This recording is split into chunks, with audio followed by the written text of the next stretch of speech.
a confiança é uma das mais belas virtudes que nós podemos experimentar em uma pessoa.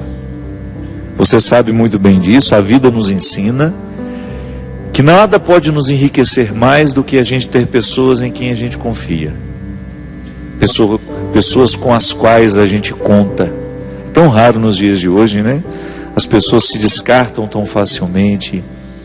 As pessoas fingem amor, fingem fidelidade. E de repente, quando a gente se descobre fazendo uma experiência positiva de confiança com alguém, é como se um conforto existencial pudesse trazer um sentido muito pleno à nossa vida. A gente sabe que a plenitude não é para nós, isso é só depois na eternidade. Humanamente a gente nunca vai experimentar a plenitude. Não cabe dentro de nós o que é pleno. Nós não suportaríamos, para usar uma linguagem bíblica, nós somos vasos que não suportariam o líquido da plenitude. Não é assim? Em muitos momentos da Sagrada Escritura você tem a plenitude como uma proposta para o futuro. Nós humanamente nós não suportamos o que é pleno, não damos conta disso. Então a gente vai em partes, e é assim que a gente se realiza. Eu sempre gosto de dizer que às vezes nós somos muito injustos com a gente, quando a gente coloca metas muito difíceis de serem alcançadas. Então eu só vou ser feliz no dia em que eu for pleno. Esqueça então. Mas a gente pode experimentar um pouco daquilo que seria a plenitude. E a confiança em alguém é assim. Quando você descobre alguém que cuida de você, das suas coisas, com um zelo que talvez nem você consiga. É aquela velha história, você poder dar o seu cartão de crédito com a senha, sabendo que o outro não vai lhe prejudicar. Ou então você abrir a sua vida, abrir o seu coração, contar aquilo que lhe pesa, sabendo que o outro não usará daquilo que você conta contra você depois. A confiança, minha gente, ela estabelece dentro de nós uma harmonia espiritual rara, bonita demais. E é justamente isso que o salmista reza ao Senhor através do Salmo 3. Ó Senhor, como são numerosos os meus adversários. São muitos os que se erguem contra mim. Muitos dizem a meu respeito: Deus não lhe dará a salvação. Mas tu, ó Senhor, és a minha defesa. És a minha glória. Tu que ergues a minha cabeça. Quando com minha voz eu invoquei o Senhor, Ele me respondeu no seu santo monte. Eis que me deito e durmo e me acordo, pois o Senhor me sustenta. Não tenho medo da multidão de gente que se lança contra mim de todo lado. Levanta-te, Senhor, salva-me, ó meu Deus. Fere-me na face, fere na face a todos os meus inimigos. Do Senhor é a salvação, sobre o seu povo desça a sua bênção. É tão lindo isso. Quando com minha voz eu invoquei o Senhor, Ele me respondeu do seu monte santo. A experiência da confiança em Deus, ela passa o tempo todo pelas oportunidades que nós temos de perceber a nossa fragilidade, a nossa indigência, a nossa incompletude. E ao mesmo tempo, percebendo tudo isso, a gente lançar os olhos para o céu, e isso é uma metáfora, né, minha gente? Lançar os olhos para o céu é uma metáfora do lançar os olhos para dentro. Deus nos habita. Essa história de que nós somos um território santo, sagrado, isso é sério demais. É aquela conversa que Jesus teve com a samaritana. Adorar em espírito e verdade. Onde é que nós podemos encontrar o Senhor? No mais profundo do nosso coração.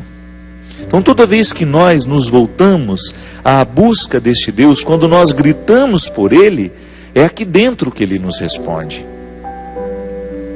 Sim, é na nossa humanidade, é na dimensão da nossa consciência, daquilo que nós temos de mais íntimo, que Deus vai nos falando, vai nos revelando e vai nos colocando no âmbito dessa confiança.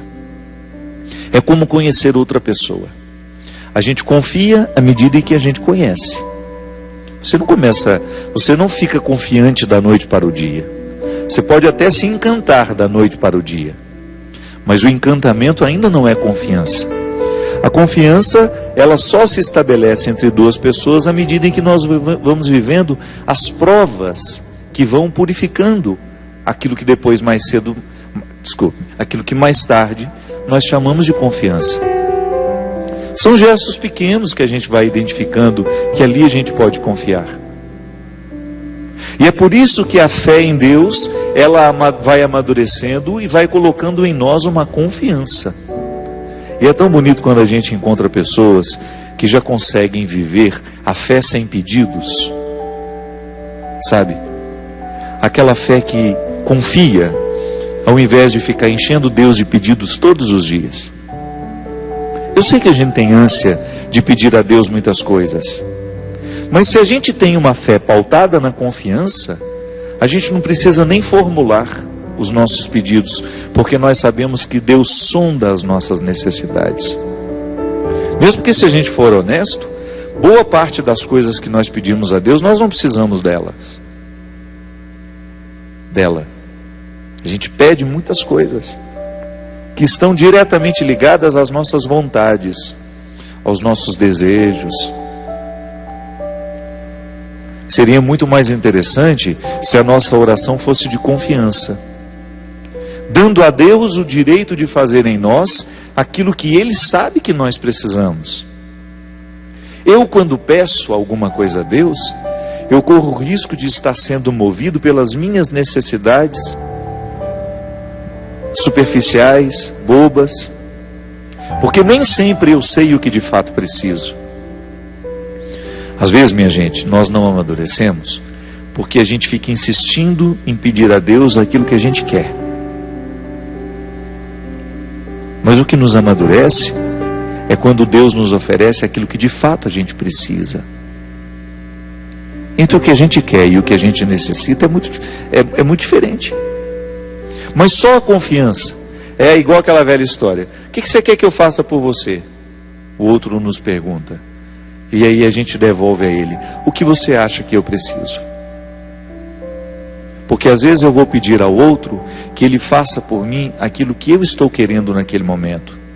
Mas ele, porque já me conhece um pouco mais, porque já está percebendo a ambiência da minha vida com um pouco mais de profundidade, é capaz de oferecer aquilo que eu de fato preciso. Aí ele vai até me contrariar um pouco. Então tá bom, eu não vou fazer aquilo que eu sei que você quer, mas eu vou fazer aquilo que eu sei que você precisa. É muito bom. E geralmente a gente confia quando a gente está cansado, né? Às vezes o meu cansaço dentro das minhas viagens é tão profundo que eu fico indisposto até de escolher o que eu vou comer. Chego no restaurante, no hotel, vamos ter pouco tempo para descansar e já ir dar continuidade na viagem. Aí a minha assessora me liga: padre, o que você vai querer comer? Aí eu confio. Pede aquilo que você acha melhor. É uma forma que eu tenho de descansar. É uma forma que eu tenho de dar ao outro a possibilidade de estabelecer comigo, de crescer comigo ainda mais nessa confiança. É um exemplo bobo, minha gente. Mas a oração não é outra coisa senão dar a Deus o direito de escolher o cardápio. Dar a Deus o direito de escolher o alimento que nós precisamos ingerir. Nós amadurecemos demais quando a gente começa a caminhar numa fé que pede menos e oferece mais. Numa fé que pede menos e confia mais. Ah, padre, mas eu preciso pedir porque na oração a gente pede, Deus nos deu o direito de pedir, claro. Eu não estou dizendo que é para você parar de pedir. Eu estou dizendo que à medida em que você avança na sua fé, você terá menos necessidade de pedir, porque você confiará cada vez mais. Aí o que vai acontecer? Você vai sair do âmbito dessa troca que muitas vezes a fé parece ser. Eu peço a Deus, Ele me dá, eu devolvo a Ele amor, fidelidade. Não. A confiança não comporta essa troca, essa mercadoria que muitas vezes nós fazemos com Deus. essa relação mercantilista. Não. A experiência da confiança vai nos colocando assim: acordo de manhã, coloco minha vida nas mãos de Deus e vou prestar atenção onde é que Ele vai me dizer sim e onde é que Ele vai me dizer não. E sempre percebendo que o não que Ele me coloca, quando uma situação não dá certo, é uma forma que Ele tem de me proteger. Porque o pai que ama o filho diz não com o único objetivo de proteger o filho. Não é tudo que o pai nos diz sim. Não é tudo que a mãe vai dizer sim. E é claro que quando nós escutamos o não, uma contrariedade se estabelece dentro de nós. Agora, quando existe a confiança, minha gente, nós vamos ouvir o não de forma diferente. Eu tenho pedido muito a Deus essa graça, de poder confiar que aquilo que está acontecendo na minha vida não é nada mais, nada menos que a vontade dEle. É claro, eu trabalho para que as coisas aconteçam, mas quando elas não dão certo, quando não acontecem, eu tenho de ver ali, motivado pela confiança de que Deus está me protegendo naquele momento. Aqui neste caso, o salmista está contextualizado naquela época em que o povo sofria. Pode ser que esse salmo seja até do exílio, não sei. Pode ser que ele tenha sido escrito no sofrimento do exílio.